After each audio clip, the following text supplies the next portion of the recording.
Okay जी, बिस्मिल्लाहिर्रहमानिर्रहीम। हम लोगों ने न्यूमेरिकल कर रहे थे, तो आज हम जो तीसरा न्यूमेरिकल करेंगे उसका नाम है क्रिटिकल पाथ एनालिसिस। इसका नाम है क्रिटिकल पाथ एनालिसिस। तो हम उसको स्टार्ट करते हैं। सबसे पहले that is really much important कि जो आपके पास क्रिटिकल पाथ न्यूमेरिकल्स हैं मेरे बेटा, इसका क्वेश्चन कैसे पेपर में आएगा। आपके सामने जो स्क्रीन पे मैं अभी न्यूमेरिकल शो ऑफ कर रहा हूँ बेटा, ये ओल्ड न्यूमेरिकल है, ठीक है। और शायद आप लोगों के जो मॉक में आपको ये सवाल इस तरह का आया होगा कि आपने सीपीए को ड्रॉ करें। अब नॉर्मली एग्जाम के अंदर सीपीए को ड्रॉ करने के लिए वो बात नहीं करता, लेकिन अगर सीपीए आपको ड्रॉ करना नहीं आता होगा तो आप ईएसटी और एलएफटी की काउंट नहीं कर पाएंगे, ठीक है। पहली बात तो ये क्रिटिकल पाथ एनालिसिस होता क्या है। क्रिटिकल पाथ एनालिसिस क्या होता है? बेसिकली क्रिटिकल पाथ एनालिसिस में आप एक डायग्राम बनाते हैं जिसको नेटवर्क डायग्राम बनाते हैं। बेसिकली एक प्लानिंग टूल है।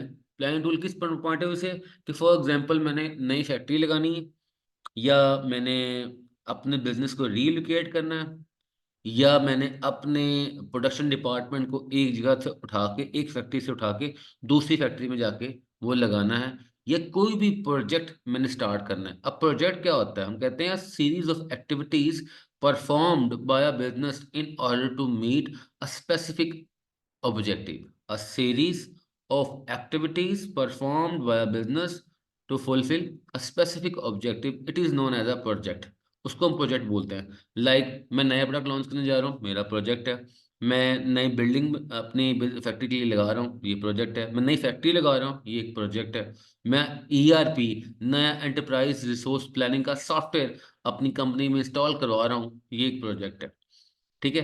प्रोजेक्ट की एक अवेलेबल बजट होता है, उसका प्रॉपर स्टार्टअप टाइम होता है, प्रॉपर एंडिंग टाइम होता है। अब क्रिटिकल पाथ एनालिसिस, इसके अंदर जो नेटवर्क डायग्राम बनाई जाती है, ये बेसिकली बिजनेस को हेल्प आउट करता है ये जानने के लिए कि एक प्रोजेक्ट कम से कम कितने ड्यूरेशन में मुकम्मल हो जाएगा। क्रिटिकल पाथ एक्टिविटी क्या बताता है कि एक प्रोजेक्ट एक ड्यूरेशन में कितने वक्त में कंप्लीट हो जाएगा, ठीक है। यहाँ पर मैं इसको यही चैट जीपीटी से रीडिंग कर रहा हूँ, ठीक है, सिंपल पॉइंट ऑफ व्यू से। कहते हैं, यहाँ पर हम देखते हैं, कहते हैं ये दिस वन,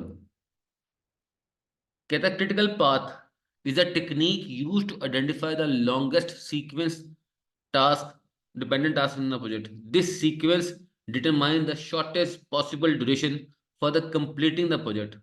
अब basically business want to know the minimum time in which an project can be completed. Minimum time को जानने के लिए कि कम से कम कितने टाइम पीरियड में आपका प्रोजेक्ट मुकम्मल हो जाएगा, इसलिए हम क्या ड्रॉ करते हैं? Critical path analysis. और इसमें आप ड्रॉ करते हैं नेटवर्क डायग्राम। अब नेटवर्क डायग्राम से बिजनेस को आइडिया हो जाता है। फॉर एग्जांपल, अब आप मेरे बॉस हो, आप तो मुझे कह दिए साहु साहब आप हमारे ऑपरेशन मैनेजर हैं, आप एक काम करें, हमने नई फैक्ट्री लगानी है। आप एक काम करें, हमें ये ना एक डायग्राम बना के समझाएं कि नई फैक्ट्री कम से कम कितने अरसे में लग जाएगी, और इस वजह से कौन सी एक्टिविटीज हैं जो कि बड़ी इंपॉर्टेंट है, कौन सी एक्टिविटी है जो बड़ी इंपॉर्टेंट है। अगर वो टाइम पे नहीं होंगी तो पूरा का पूरा प्रोजेक्ट फेल हो जाएगा। पूरा का पूरा प्रोजेक्ट क्या हो जाएगा? फेल हो जाएगा। मैंने कहा ठीक है। अब मैंने वो एक्टिविटीज भी आइडेंटिफाई कर दी जो कि बड़ी इंपॉर्टेंट है, उनको हम कहते हैं क्रिटिकल एक्टिविटीज। अगर क्रिटिकल एक्टिविटीज टाइम पे परफॉर्म नहीं होगी तो पूरा का पूरा प्रोजेक्ट क्या हो जाएगा? डिले हो जाएगा। तो अब मुझे आप बताएं सीपीए क्या होगा। सीपीए एक ऐसी मैनेजमेंट टेक्निक है, ऐसा मैनेजमेंट टूल है जो कि बिजनेस को ये बताता है कि कोई भी प्रोजेक्ट कम से कम कितने टाइम पीरियड में मुकम्मल हो जाएगा, नंबर वन। नंबर टू, इस पूरे प्रोजेक्ट के अंदर ऐसी कौन सी एक्टिविटीज हैं जो कि बड़ी इंपॉर्टेंट हैं, जिनको क्या कहते हैं? Critical activities. जिनको हम क्या कहते हैं? Critical activities. अब जनरली मैंने कहा था कि जो आपके सीपी है ये एक फोरकास्टिंग है, एक अजम्पशन है। इसके लिए वही बेनिफिट है, रिसोर्स एलोकेशन होती है, आपकी क्रिटिकल पाथ हाईलाइट हो जाती हैं, आपको फ्री फ्लोट और टोटल फ्लोट का पता चलता है। ये थी इसकी थोड़ी सी थ्योरी। अब हम बात करते हैं न्यूमेरिकल के पॉइंट ऑफ व्यू से। डाटा आपको पेपर में इस तरह का गिवन होगा। अब वो आपको कहेगा कि जनाब आप क्रिटिकल पाथ नेटवर्क डायग्राम बनाएं। क्या बनाएं? Network diagram. अब यहाँ पर उन्होंने आपको चार कॉलम दिए हुए हैं। फर्स्ट कॉलम में एक्टिविटी का नाम है। Activity A, activity B, activity C, D, E, F, G, H. आपके पास ये 8 एक्टिविटीज गिवन है। उसके बाद उसने बोला है प्रीसीडिंग एक्टिविटीज। प्रीसीडिंग एक्टिविटीज या फॉलोड एक्टिविटीज। प्रीसीडिंग का मतलब होता है इससे पहले वाली। अब ए से पहले कोई एक्टिविटी परफॉर्म नहीं की गई, बी से पहले कोई एक्टिविटी परफॉर्म नहीं की गई, सी से पहले कोई एक्टिविटी परफॉर्म नहीं की गई। हाँ, डी एक्टिविटी परफॉर्म की जाएगी ए के बाद, ई एक्टिविटी परफॉर्म की जाएगी डी के बाद, और एक्ट एक्टिविटी परफॉर्म की जाएगी बी के बाद, जी एक्टिविटी परफॉर्म की जाएगी सी के बाद, और एच एक्टिविटी को परफॉर्म किया जाएगा ई और एफ के बाद। यहां तक। उसके अलावा एक्टिविटी के बारे में बता रहे हैं। एक्टिविटी क्या है, कहता है G arrange lease for the new airport office. Okay, activity A ये है। बी क्या है, recruit new air force staff. C activity के बारे में क्या बता रहा है, prepare new proportional literature and stationery with new address. Okay. D activity क्या है, equip new airport office. E activity क्या है, relocate computers and other equipment. F क्या है, ट्रेनिंग न्यू स्टाफ। जी क्या है, check promotional material and send this to empty office before airport office open. Okay. H क्या है, test empty operations at new airport. बहर ये आपको उन्होंने एक्टिविटीज के बारे में बता दिया। अब हम कहते हैं जनाब हमने इसको ड्रॉ करना है। प्लीज आप लोग इस वाली स्लाइड का स्क्रीनशॉट ले लें सारे के सारे। जब स्क्रीनशॉट ले लेंगे तो मुझे बताइएगा, फिर उसके बाद इसको मैं ड्रॉ करना शुरू करूंगा। प्लीज आप सब इस वाले पेज का स्क्रीनशॉट ले लें, ताकि फिर हम इसको ड्रॉ करें तो आप उसको बाद में आराम से देख सकें अपने मोबाइल के ऊपर कि मैं क्या बना रहा हूँ। ओके जी, अब हमने इसको करना है ड्रॉ। ओके जी, अब सबसे पहले आपसे मुझे एक बात बता दें मेरे प्यारे बच्चों, कि अब हम इसको यहाँ पर ड्रॉ करने जा रहे हैं। सबसे पहले मुझे आपने मेरे बेटा ये बात बतानी है, हम क्या ड्रॉ करने जा रहे हैं, क्रिटिकल पाथ एक्टिविटी। ओके जी, अब आप में से जो है ना वो मुस्कान बेटा, आपने डाटा मेरे साथ साथ पढ़ना है और मुझे आपने डाटा लिखवाना है। ठीक हो गया। अच्छा जी, कौन कौन सी एक्टिविटीज हैं जिससे जिससे पहले प्रीसीडिंग एक्टिविटी कोई नहीं है? जी बेटा, कौन कौन सी एक्टिविटीज हैं जिनसे पहले प्रीसीडिंग एक्टिविटी कोई नहीं है? लेकिन एक बात याद रखिएगा, नेटवर्क डायग्राम को ड्रॉ करने से पहले हम एक नोड बनाते हैं। ये हमारे पास क्या है, इसको हम कहते हैं ये हमारा एक नोड है। ओके जी। अब आपने एक बात देखी याद रखिए सीपी के अंदर, कि एक नोड से एक्टिविटी शुरू होगी। यहाँ पर एक्टिविटी को हम डिनोट करते हैं एक लाइन से।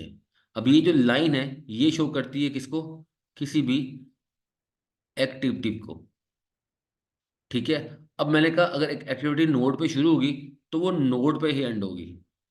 एक्टिविटी एक नोड से स्टार्ट होगी, नोड पे ही एंड होगी। फिर से सुन लें, एक एक्टिविटी नोड से स्टार्ट होगी, नोड पर ही एंड होगी। अब जनरली एक नोड के अंदर आप एक टी बनाते हैं, ऊपर वाले साइड पे आपका लिखा जाता है EST, और नीचे वाले साइड पे आपका लिखा जाता है LFT।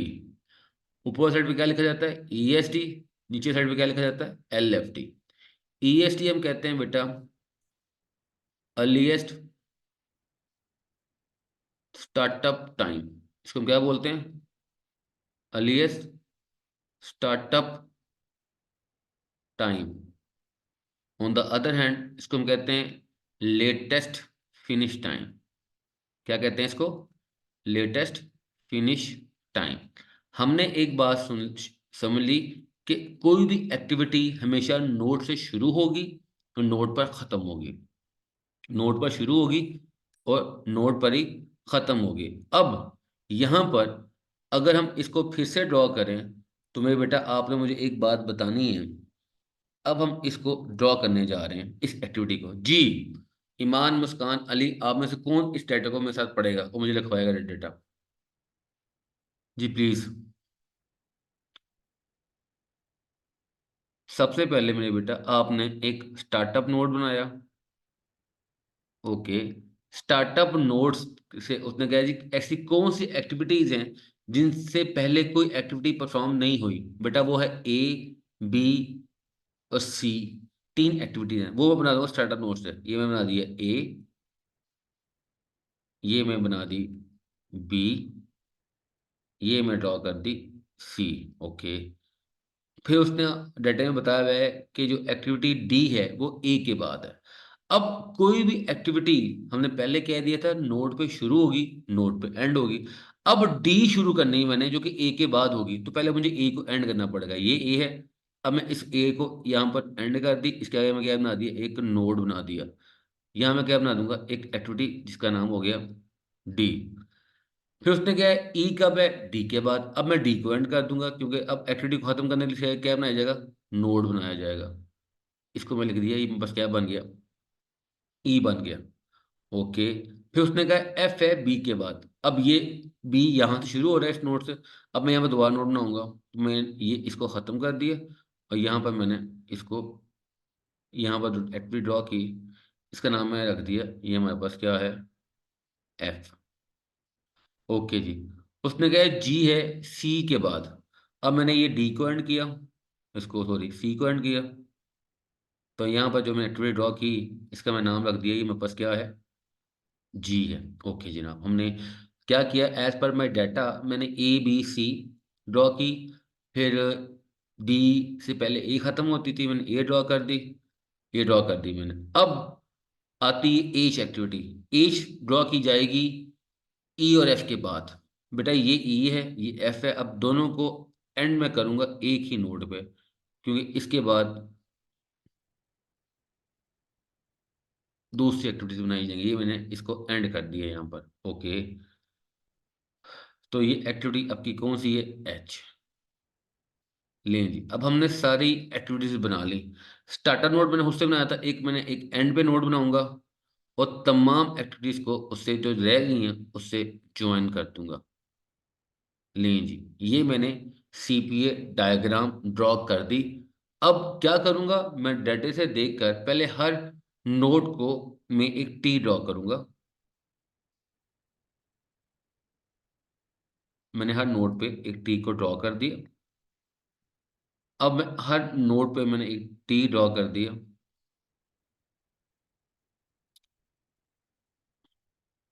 लें जी, मैंने हर नोड पे एक टी को ड्रॉ कर दिया, ड्रॉ हो गया।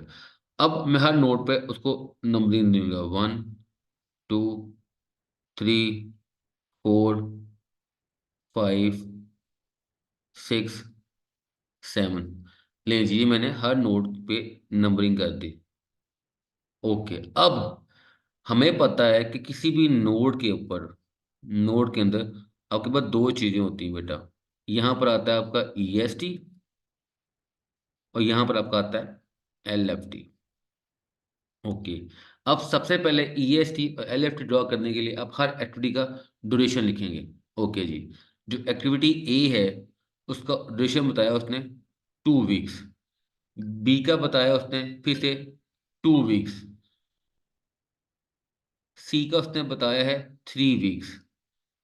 डी का उसने बताया है 1। एफ का उसने बताया है मेरे बेटा आपको फिर से 2। जी का उसने बेटा उसने बताया आपको, जी का है 1। ई का है आपके पास, एफ का 4 है, सॉरी जनाब, एफ का 4 है। एफ का 4 है। ई का है मेरे बच्चों 2। और एच का है हमारे पास 1। ओके जी। ये मैंने सबका एक्टिविटी टाइम लिख लिया। अब मैंने ड्रॉ करना है इनका एल एफ टी भी और ई एफ टी भी।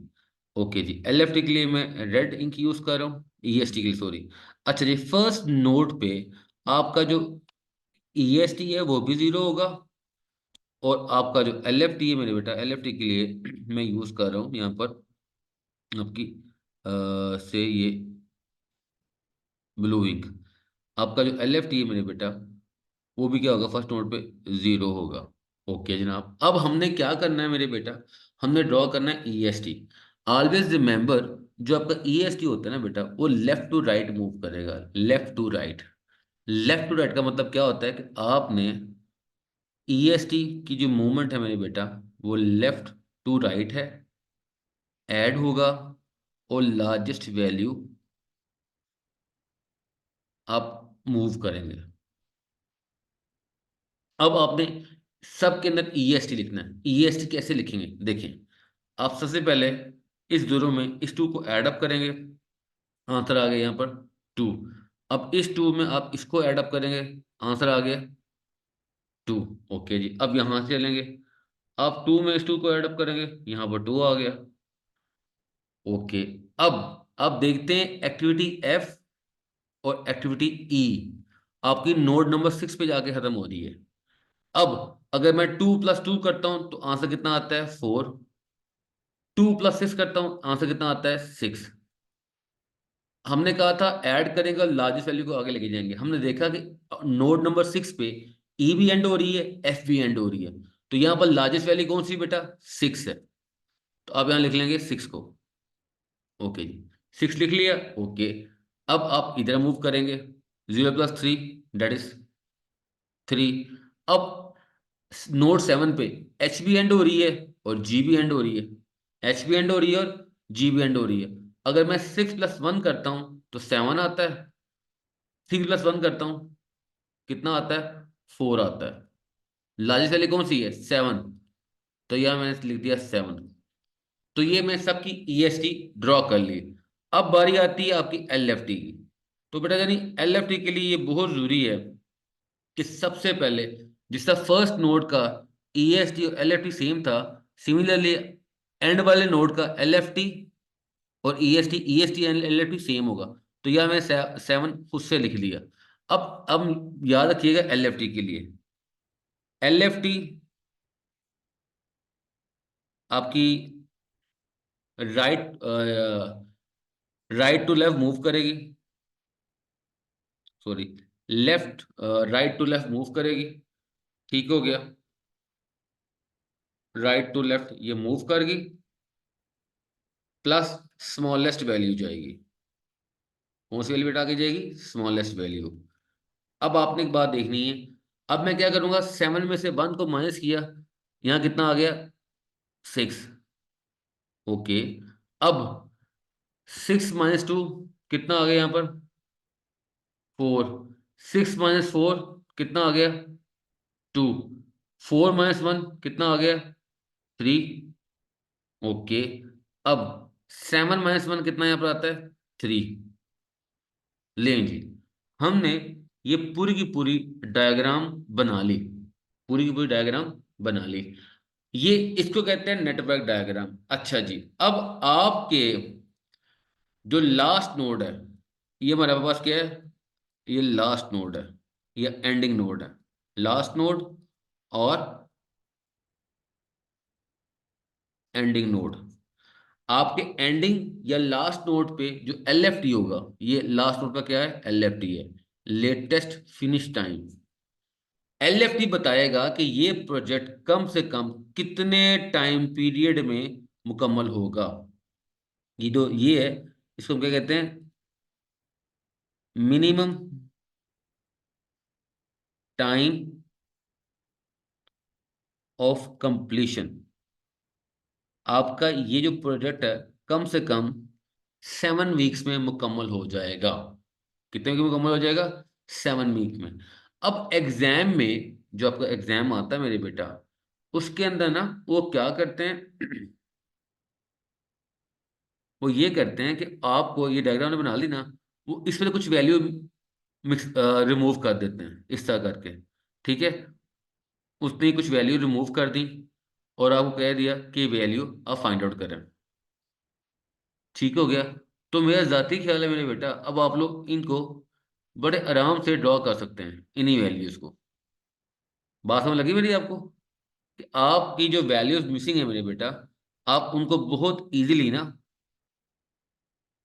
ड्रॉ कर सकते हो, कोई मसला नहीं है। आपको ये वैल्यू गिवन होती हैं, आपने क्या करना है सिंपली आपने इन वैल्यूज को फाइंड आउट करके बताना होता है। आजकल इस तरह से सवालात आते हैं, या वो आपसे कहते हैं अच्छा जी अब प्लीज अपने अपने माइक अनम्यूट करें, तो मुझे बताएं यहां तक जो मैंने डायग्राम बनाई है किसी को इसकी समझ ना लगी हो। Please now your questions for on this diagram please.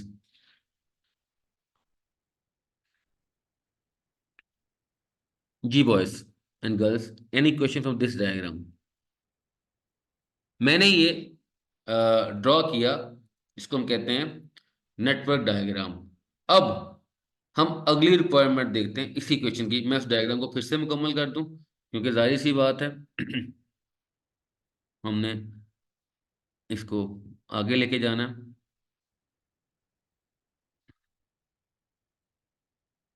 तो ये मैंने नेटवर्क डायग्राम आपकी मुकम्मल ड्रॉ कर दी। अब इस नेटवर्क डायग्राम के बाद तुम्हें बेटा आपने अगली वाली बात देखनी है ना, वो ये है कि जब मैं नेटवर्क डायग्राम पूरी ड्रॉ कर ली है, उसकी हमसे अगली रिक्वायरमेंट क्या है।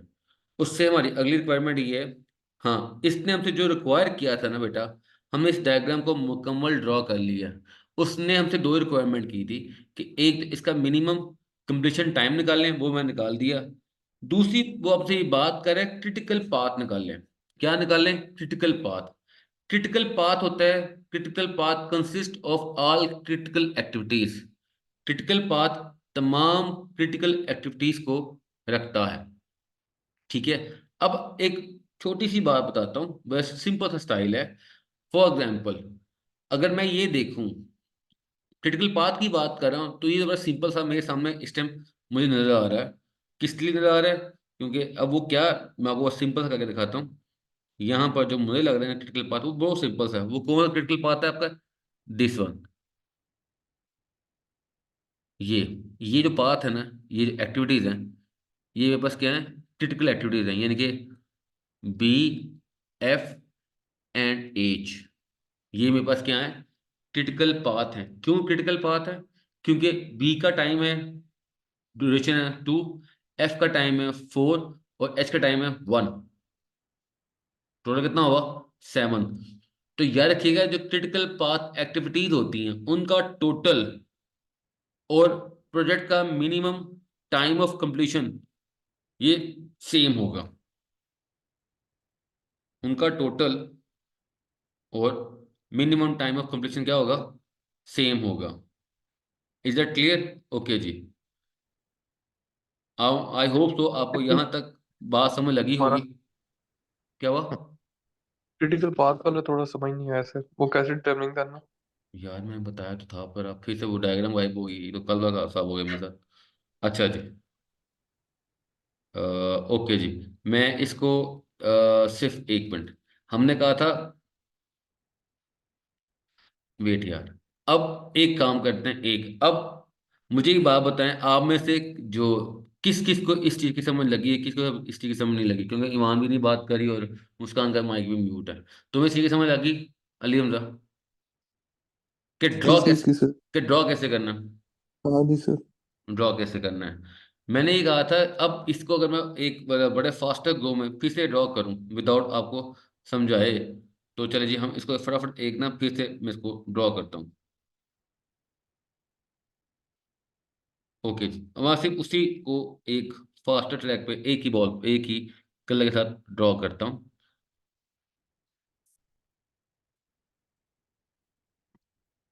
आपने इसे ड्रॉ नहीं करनी, ठीक है, क्योंकि मैंने इसको ऑलरेडी पहले ड्रॉ किया था। तो मैं उसी को वैसे रिपीट कर रहा हूँ। ये ना हो गया अभी इससे ड्रॉ करने बैठो जी, हम तो ऐसे ही कर लेंगे। ठीक हो गया, आप इसको ऐसे ड्रॉ नहीं करना।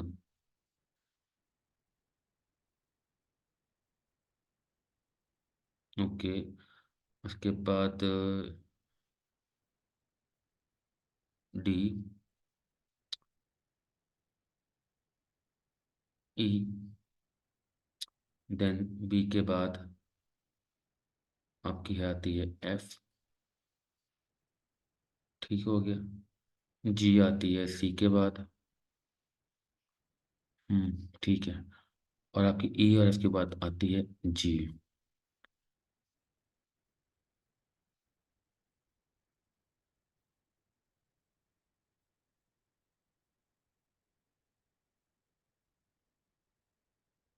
ये मैंने ड्रॉ कर दिया।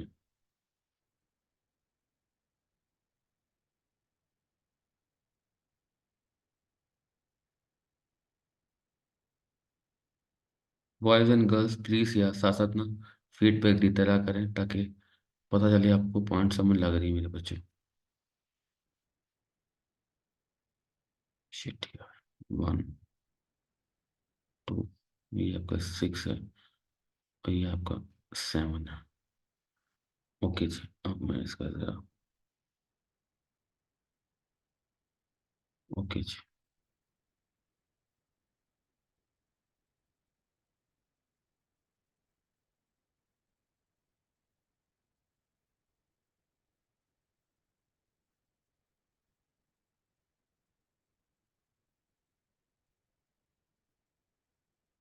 मैं इसको अगर फिर से आपके कंप्लीट कर रहा हूँ, क्योंकि वो पहले गायब हो गई थी। फिर 2, 2, 3, 1, 2, 4, 1, 1। ठीक है जी, ये 2 था, ये भी 2 था, ये 3 था, ये 3 था, ये आपके पास 6 था, और ये आपके पास 7 था। 7, 6, 4, 2, 3, 6। ओके जी। ये अब बच्चों, आप मुझसे क्या पूछ रहे थे मेरे प्यारे बच्चे? आपने कहा था क्रिटिकल पाथ, वो जो है क्रिटिकल कंप्लीशन ऑफ प्रोजेक्ट कितना होगा। मैंने कहा था जो एंडिंग नोड होता है ना, एंडिंग नोड, आपका एंडिंग नोड का जो आपका एल एफ टी होगा, एंडिंग नोड का कहाँ पर है? ये एल एफ टी है, लेटेस्ट फिनिश टाइम। ये बताएगा कि ये है 7। तो 7 वीक्स के अंदर अंदर ये प्रोजेक्ट क्या हो जाएगा? कंप्लीट हो जाएगा। 7 वीक्स के अंदर क्या हो जाएगा? ये प्रोजेक्ट कंप्लीट हो जाएगा। 7 वीक के अंदर ये प्रोजेक्ट कंप्लीट हो जाएगा। अब अगली बात आती है, हमने ये देखना होता है कि इसमें से कौन कौन सी एक्टिविटी क्रिटिकल एक्टिविटी है। उसके लिए हम निकालते हैं तमाम एक्टिविटी का टोटल फ्लोट। अब यहां पर एक बात है, याद रखिएगा, नोट वाली बात कौन सी है? जितने भी क्रिटिकल एक्टिविटीज हैं, जितने भी क्रिटिकल एक्टिविटीज हैं बेटा जानी, उनका जो होता है ना, total float and free float. तो टोटल क्रिटिकल फ्लोट, एक्टिविटीज वो होती है जिसमें सबसे कम टाइम लगता है। क्रिटिकल एक्टिविटीज वो होती हैं जिनको अगर हम वक्त पे मुकम्मल ना करें तो पूरा प्रोजेक्ट डिले हो जाता है। क्रिटिकल एक्टिविटीज वो होती हैं जिनको अगर वक्त पे मुकम्मल ना करें तो पूरा प्रोजेक्ट डिले हो जाता है। हम इन एक्टिविटी को डिले कर ही नहीं सकते। ठीक हो गया? For example sir. बताने लगा मेरे भाई। फॉर एग्जाम्पल, अगर मैं बिल्डिंग बना रहा हूँ तो मैं पहले नहीं, मेरा, इसमें ये जो जी, आप डायग्राम बनाई है। बना लेता हूँ, सब्र तो करो भाई मेरे, वो तो जा रहा हूँ मैं। ठीक है। अब आपने क्रिटिकल पाथ एक्टिविटीज निकालनी होती हैं, तो एक बार रखिएगा, क्रिटिकल पाथ एक्टिविटीज का टोटल फ्लोट और फ्री फ्लोट जीरो होता है। टोटल फ्लोट और फ्री फ्लोट क्या होता है? क्रिटिकल एक्टिविटीज का जीरो होता है। टोटल फ्लोट क्या होता है कि आप एक एक्टिविटी को कितना डिले कर सकते हैं without delaying the whole project. Total float mean आप एक एक्टिविटी को कितना डिले कर सकते हैं without delaying the whole project. और फ्री फ्लोट कहते हैं हम एक एक्टिविटी को कितना डिले कर सकते हैं without delaying the next activity. Total float mean how much an activity can be delayed without delaying the whole project, and free float mean how much an activity can be delayed without delaying the next activity। जी, ये हमने CPA पढ़ा। अब इसकी कल हम दूसरी अगला अगला पार्ट करेंगे। यहां तक मैंने एक बात बताई, सीपीए एक टूल है जो मिनिमम प्रोजेक्ट ऑफ बताता है, एक बात। नंबर 2, कोई भी एक्टिविटी एक नोड पे शुरू होगी, एक नोड पे एंड होगी। यहां पर मैं बात खत्म कर रहा हूं, कल मैं यहीं से बात शुरू करूंगा आप लोगों के साथ। ठीक है? तो इंशाल्लाह अपना ख्याल रखिएगा सबके सब। ओके जी, अल्लाह हाफिज।